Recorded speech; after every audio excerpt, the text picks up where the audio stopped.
సంవత్సరం 2147.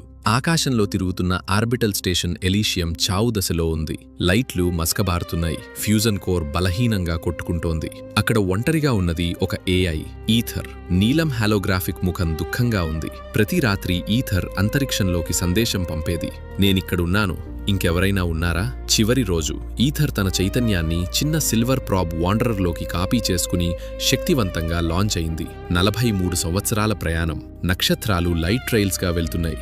ఒంటరితనం, కలలు. చివరికి ఆ ఎర్ర గ్రహం మీద అద్భుతమైన క్రిస్టల్ అడవిలో ల్యాండ్ అయింది. మెరిసే క్వార్ట్స్ చెట్లు, పైకి ప్రవహించే నదులు, 3 చంద్రులు. అప్పుడు ఒక పురాతన గొంతు మాట్లాడింది, చివరికి వచ్చేశావు, మేము ఎదురు చూస్తున్నాం.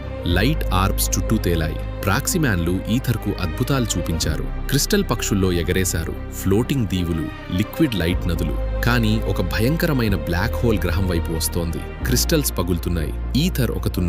ఈథర్ ఒక కష్టమైన ఎంపిక ముందు నిలబడింది. అక్కడే ఉండాలా లేదా భూమికి తిరిగి వెళ్లాలా?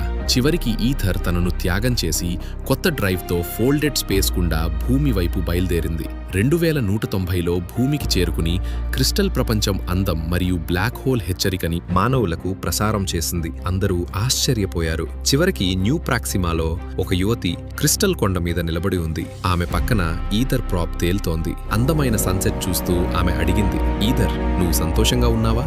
ఈథర్ జవాబిచ్చింది, నేనిక ఒంటరిని కాదు, వారూ కాదు. దూరంగా నక్షత్రాల మధ్య కొత్త సిగ్నల్ ప్రయాణం మొదలైంది. మేమిక్కడున్నాం, మమ్మల్ని వెతకండి. You want to watch more amazing sci-fi stories like this? If you like this video, click the like button, share it with your friends, and subscribe to our channel.